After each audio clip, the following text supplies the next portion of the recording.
अस्सलामु अलैकुम वरहमतुल्लाह। हमारे ज़िली नाज़िम हाफ़िज़ असलम हनीफ़ साहब तशरीफ़ लाए, हम उनको मोस्ट वेलकम, अहलन सहरन, सज्जन आन के अखा ठहरन, खुश आमदीद कहते हैं। बगैर बुलाए खिताब करके जा रहे हैं, किन्ने खुशकिस्मत वार हैं, माशाअल्लाह, जज़ाकुमुल्लाह।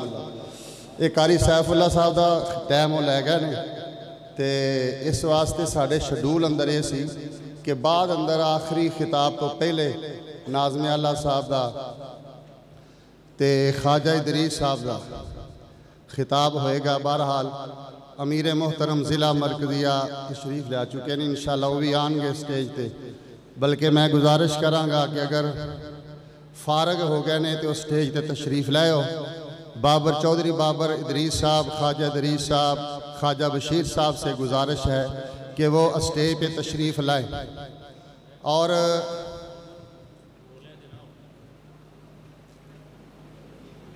कारी सैफुल्ला साहब की अपनी कॉन्फ्रेंस से कहते रो लिया जे ना, इन्हों ने इंशाअल्लाह उन्होंने कारी बिनियामीन तो आखिरी बाद खिताब होएगा, तो नहीं इंशाअल्लाह।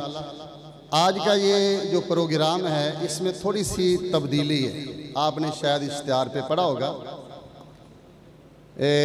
साहबजादा हाफिज़ हंजला शाहिद बिन सनाउल्लाह शाहद कसूरी, उसके कुरान मजीद की ये तकरीब है तकमील कुरान की। हमने बच्चे से प्यार से शौक़ से कहा कि बेटा हमारे ख़ानदान में ये सिलसिला चलता रहा है कि अल्हम्दुलिल्लाह वालिद गिरामी भी हाफ़िज़ कुरान, ताया जी, बेटा, चचा जी, आगे हम चारों भाई हाफ़िज़ कुरान अल्हम्दुलिल्लाह सुम्मा अल्हम्दुलिल्लाह। तो आपके बड़े दो भाई हाफ़िज़ कुरान हो गए हैं और आप ऐसे ही रह गए, स्कूल पढ़ते जा रहे हैं। तो इसने ना दो शराइत लगाई, एक शराइत तो मैं शर्त नहीं बताता, शराइत क्या थी, बस मुआहदा था, एक दुनियावी थी और एक दीनी। इसने कहा कि आप मेरे कुरान मजीद के ख़त्म पे तकमील कुरान पे महफ़िल हुस्न क़िरात करवाएं और मैं इंशाअल्लाह अल्लाह की तौफ़ीक से अपनी वालदा से कहा आप दुआ करें, मैं हिफ़्ज़ करता हूँ। 1 साल का टाइम दिया, अल्लाह ने 11 महीने में हाफ़िज़ कुरान बना दिया। करोने के बाद अभी इंशाअल्लाह बेटे की तलावत होगी अल्हम्दुलिल्लाह। तो उसकी तकमील के मौका पे हमने मोहतरम जनाब ख्वाजा इदरीस साहब, ज़िली चेयरमैन अमन कमेटी रहीम यार ख़ान और मरकज़ी जमीयत अहले हदीस ज़िला रहीम यार ख़ान के अमीर मोहतरम ख्वाजा बशीर अहमद साहब और मजलिसे आमिला ख्वाजा साहब उधर दी उत्तों दी परली साइड से स्टंप बने, चलो जवान हो चढ़ा होगा माशाअल्लाह। मरकज़ी जमीयत अहले हदीस सूबा पंजाब के रुकने मजलिसे आमिला चौधरी बाबर इदरीस साहब तशरीफ़ लाए, हम उनको खुश आमदीद कहते हैं, अहलन सहलन मरहबा। तो उस मौका पे हमने अपने दो मुअज़्ज़ज़ कुर्रा हज़रात, बल्कि सरताजुल कुर्रा वल मुजव्विदीन, इन दो असातिज़ा को, दो हज़रात को लाहौर से दावत दी। इन्होंने शफ़क़त की, इंतहाई शफ़क़त की, बल्कि तमाम उलमा ने इंतहाई शफ़क़त की, तशरीफ़ लाए और उनमें पहली तलावत अब आपके सामने है। ये हज़रत कारी साहब, इनकी सेहत को, इनकी उम्र को ना देखना, इनकी ज़बान से निकलने वाला कलाम रब रहमान देखना, कहो सुबहान अल्लाह। अच्छा तो सुबहान अल्लाह आँदी है, एक बारी कहो सुबहान अल्लाह। ओ बाहर वाला महला मैं तो पूरी कोशिश की रोटी सब नूं खवावां, तुहानूं पता सी चावल भी नहीं खवांदे। इस दफ़ा अल्लाह ने तुहाडे वास्ते बिरयानी का इंतज़ाम किया है, रोटी का सालन रोटी का किया है, जिन्हों थोड़ी लभी अल्हम्दुलिल्लाह, जिन्हों बहुती लभी 2 दफ़ा अल्हम्दुलिल्लाह। खाना तुसी खादा है या नहीं खादा, अल्लाह वास्ते तुसी आए हो, खाने वास्ते इंशाअल्लाह नहीं आए। एक बारी एडवांस कहो सुबहान अल्लाह, हाथ खड़ा करके कहो सुबहान अल्लाह। हाथ मैं पता क्यों खड़ा कराया, वो बाहर आने की आवाज़ नहीं सी आती। बाहर एक मेरा बढ़ापे का जवान यार बैठा है, मियाँ हामद, अल्लाह इन्हों सेहत वाली लंबी उम्र अता फरमाए। उन्होंने अगे गुजारिश है कि उन्होंने स्टेज पर लियाओ, नज़र की कमज़ोरी अल्लाह इन्हों की नज़र नूं हूरां जैसी नज़र बना देवे। इन्हों स्टेज पर लियाओ, कुर्सी जगह दो इन्हों। तो मेरे भाई अब पहली तलावत हमारे बहुत ही मुअज़्ज़ज़ मेहमान मोहतरम जनाब ज़ीनतुल क़ुर्रा वल मुजव्विदीन कारी मोहम्मद उस्मान यूसुफ साहब आफ लाहौर, उनसे इल्तिमास है कि वो तलावत फरमाएँ और आपके दिलों को मुनव्वर करें और गरमाएँ। और आपने बेवफाई नहीं करनी। कुरान सुन के क्या कहना है? एडी उची का वो जिमें हुण क्या यार, मैनू बेइज्जत ना कराओ। मैं जो बाहर जाना ना तो मैं कहना मेरे को जुमा पढ़ो, मेरे मुक्ति बड़े सुभान अल्लाह कहते, इंज ना करो यार। की कहणगे लाहौरों मेहमान है ने, सुबहान अल्लाह कहो जिवें अगे कही सी सुबहान अल्लाह। लो कारी साहब तुहानू अल्लाह तौफीक देवे कुरान पढ़न दी, इन्हां नू सुबहान अल्लाह दी। इस तो बाद मेरे बड़े ही जलील उल कदर आलमे दीन कारी सैफुल्ला आबद साहब चेयरमैन मसालहती कमेटी मरकजी जमीयत अहल हदीस पाकिस्तान का खिताब ख़त्म नबूवत होने वाला है। दिल बनाओ हाले न तो बाद कारी अब्दुल सलाम साहब, कारी उस्मान यूसुफ साहब। अस्सलामु अलैकुम व रहमतुल्लाहि व बरकातुहू।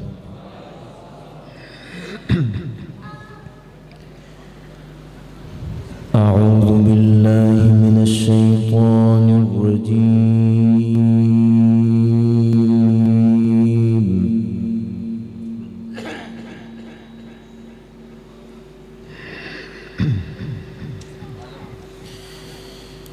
बिस्मिल्लाहिर रहमानिर रहीम।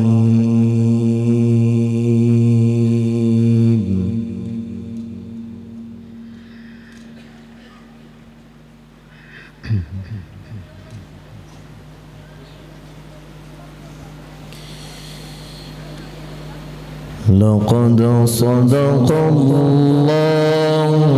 रसूलहु इय्या बिल हक़्क़ि लतदख़ुलुन्नल मस्जिदल हराम।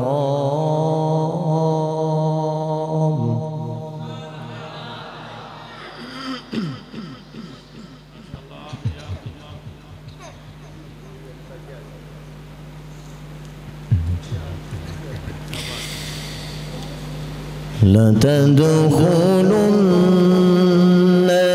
المسجد الحرام إن شاء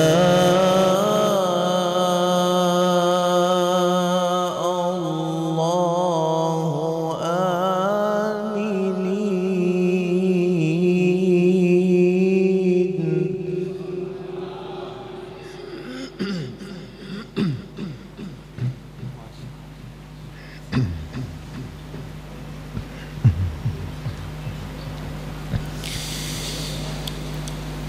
آمنين. آمنين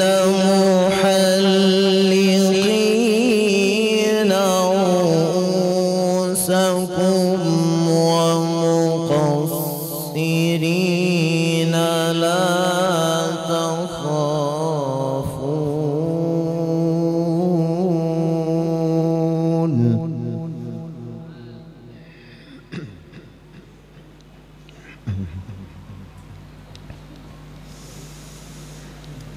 فعلم ما لم تعلموا فجعل من دون ذلك فتحا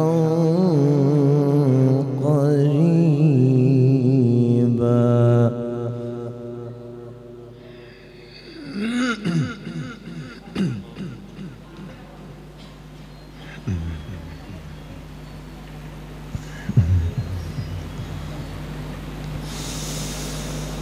هو الذي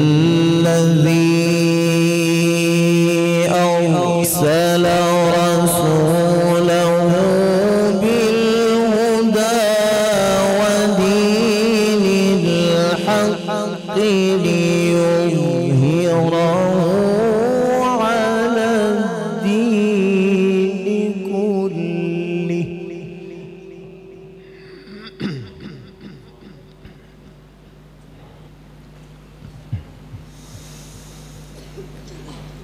ليظهره على الدين كله وكفى بالله شهيدا.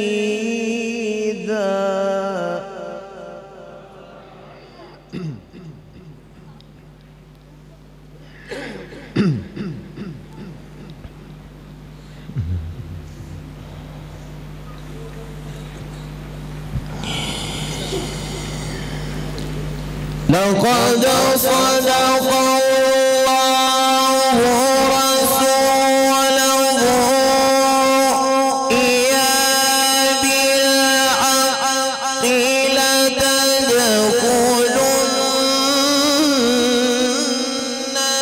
المسجد الحرام إن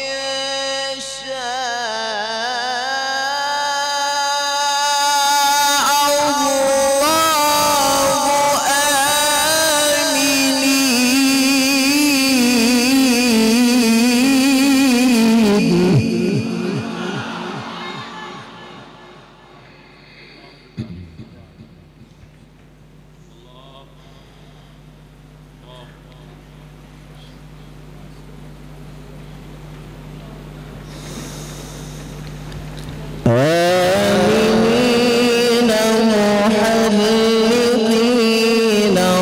رؤوسكم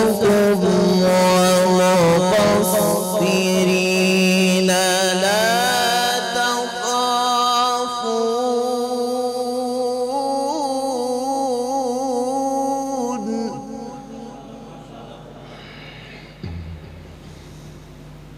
فعلم ما لم تعلموا فجعل من دون ذلك فتحا قريبا.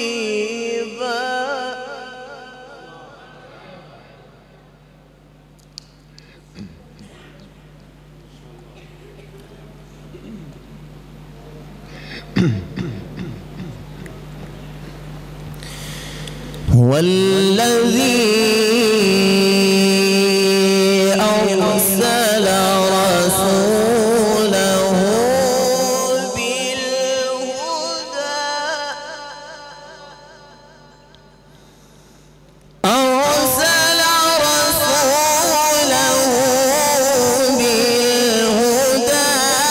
ودين الحق ليظهره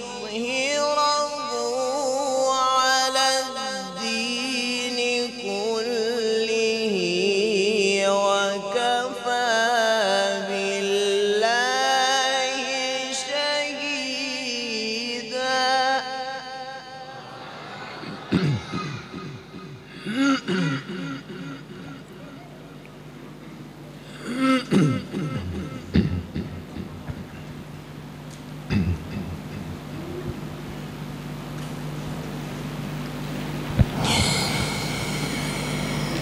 هو الذي أرسل رسوله بالهدى ودين الحق ليظهره على الدين كله وكفى بالله شهيدا.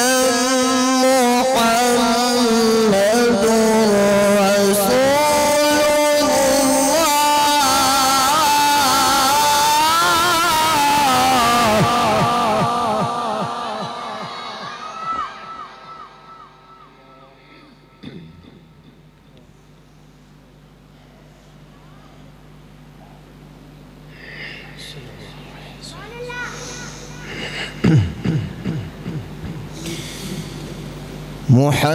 محمد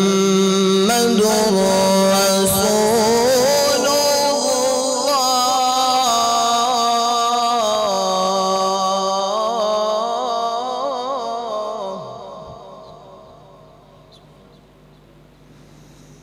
الله محمد رسول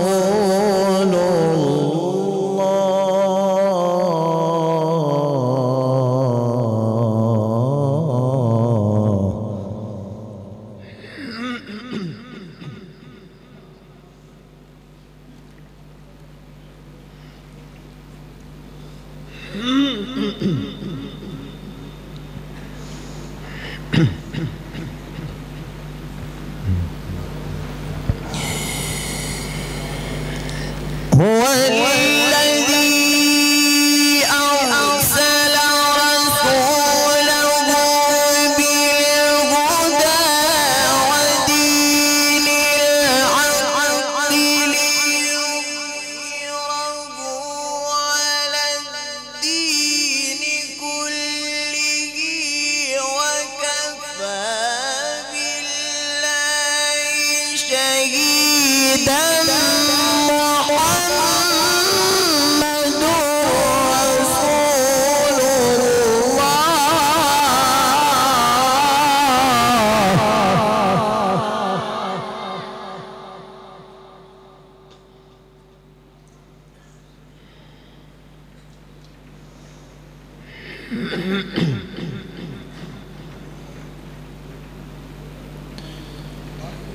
محمد رسول الله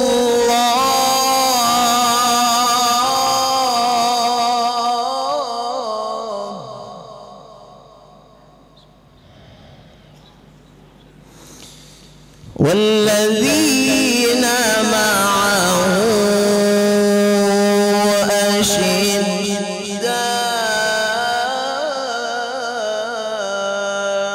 على الكفار رحماء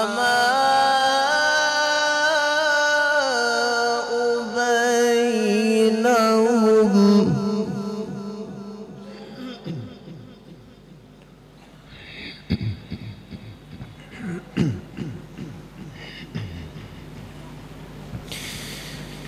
تراهم ركعا سجدا يبتغون فضلا من الله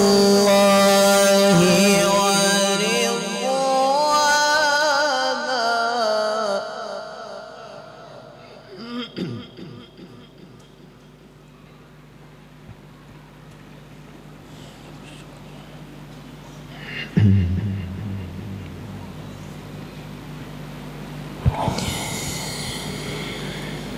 والذين معه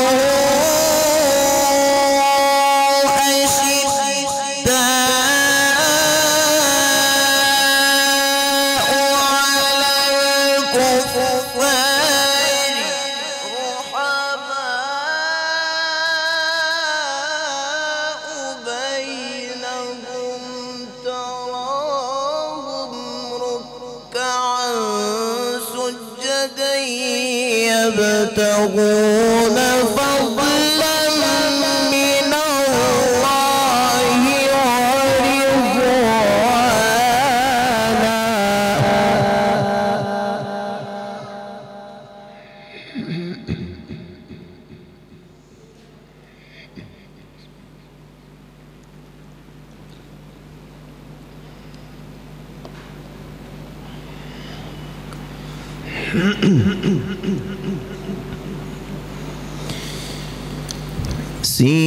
سيماهم في وجوههم من أثر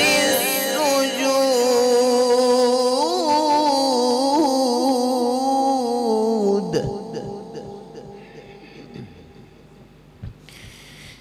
ذلك مثلهم في التوراة ومثلهم في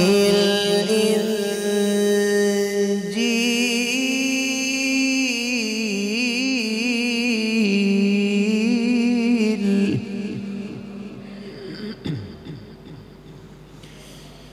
كزرع أخرج شطأه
بسم الله الرحمن الرحيم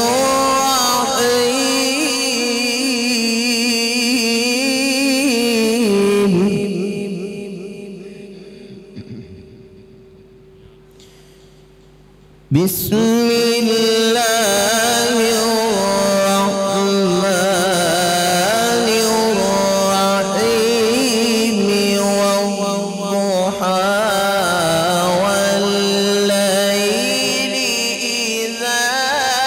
سجى ما ودعك ربك وما قلى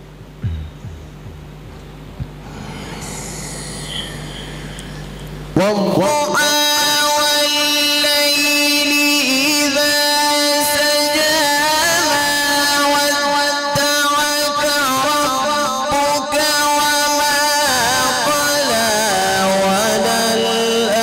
وللآخرة خير لك من الأولى ولسوف يعطيك ربك فترضى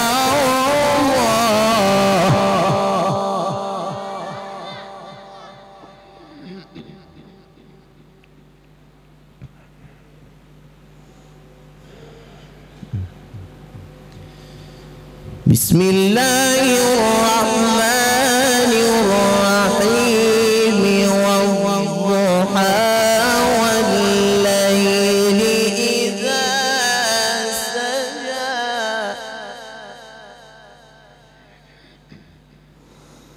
ما ودعك ربك وما قلى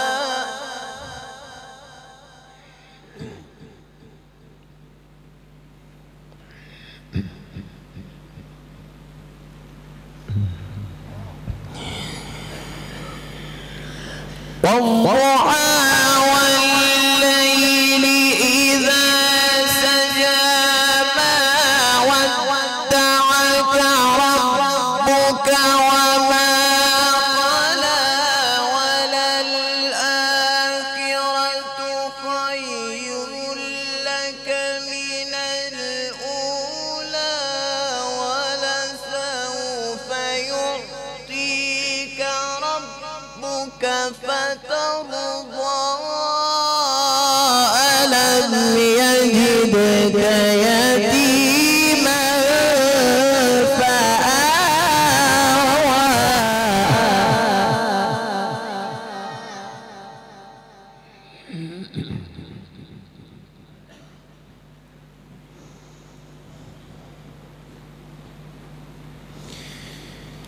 ووجدك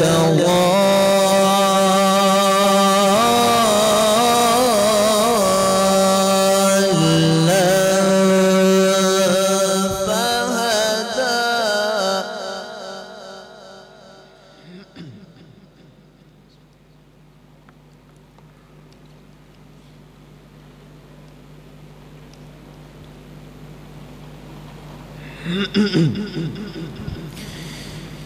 ووجدك عائلا فأغنى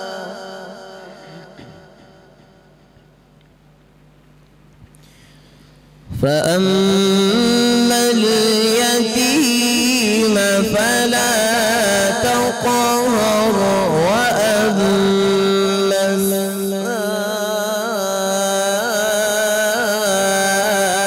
السائل فلا تنهر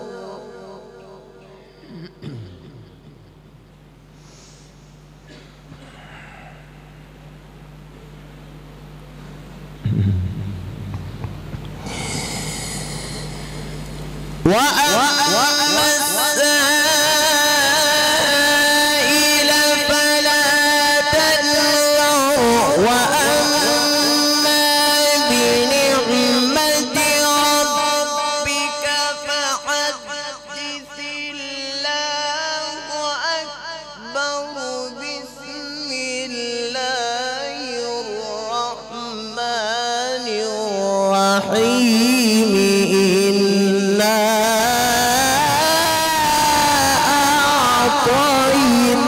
أعطيناك الكوثر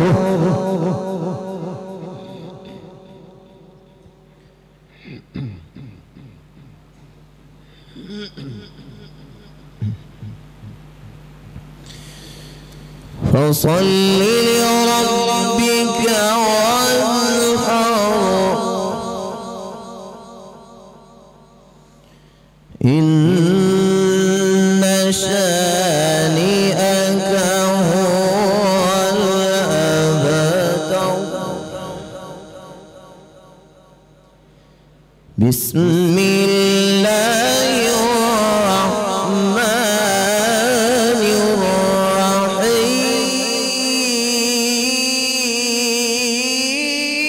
الرحيم إذا جاء نصر الله والفتح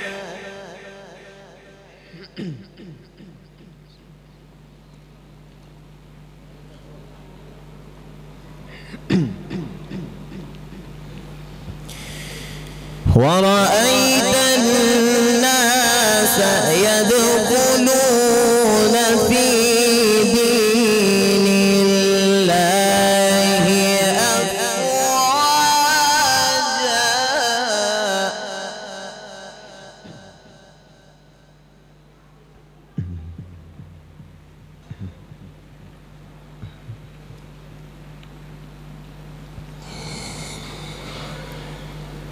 إذا جاء نصر الله والفتح ورأيت الناس يدخلون في دين الله أفواجا فسبح بحمد ربك واستغفره إنه كان توابا